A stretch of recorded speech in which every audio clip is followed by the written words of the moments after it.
Барлықтарыңызға қайырлы күн достар, менің YouTube арнама қош келдіңіздер. Бүгін сіздерге кез келген салатқа қосып жейтін, тәбет ашатын салаттың рецептімен бөлісемін. Міндетті түрде жасап көріңіздер. Алдымен бізге қажетті заттар: бір порцияға арналған салатқа гүл капуста, яғни цветная капуста, огурцы, қызанақ, бір сәбіз, чеснок, қызыл перец, тұз, сұйық май және соевый соус қажет.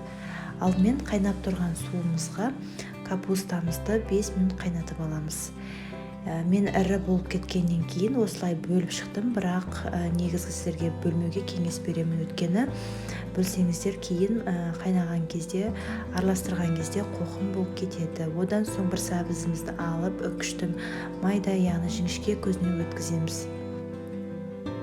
Өткізіп болған соң корейский тұзымызды қосып, шымшым осы мұжғылап екеуін араластырамыз, сонда сәбізіміздің суы шығатын болады.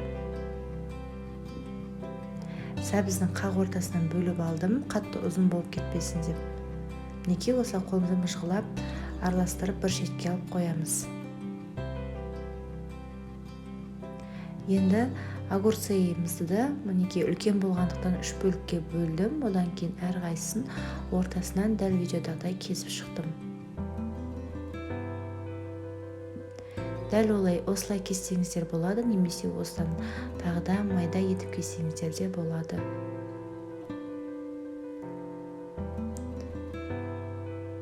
Енді қызанағымызды да дәл видеодағыдай кесіп шығамыз. 4 бөлшектеміз, ортасынан бір рет кесіп.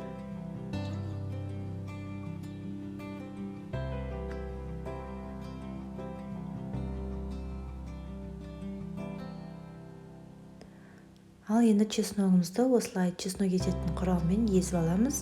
Егер де бұндай болмаса, пышақпен майдалап турап алыңыздар. Келесі кезекте осында приправа кориандр үшін жай ғана 2-3 ғана қостым. Одан соң чим-чим приправа тоже көз мөлшерімен азырақ қана қостым.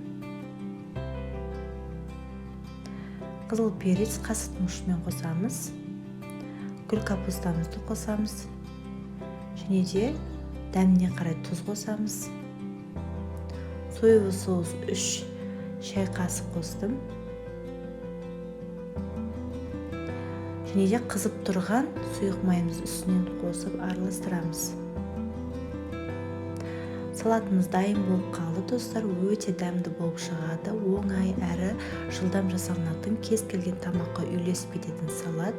Міндетті түрде жасап көріңіздер, сіздерге ұнары сөзсіз. Видео ұнаған болса, лайк басып, комментария қалдыруды ұмытпаңыздар. Және де менің YouTube арнама тіркеліп, жанында тұрған қоңырауша белгісін белгілеп қойды ұмытпаңыздар. Видео ұнаған болса, WhatsApp желісінде достарыңызбен бөлісуді ұмытпаңыздар. Достар, барлықтарыңызға назар қойып тыңдағандарыңызға үлкен рахмет.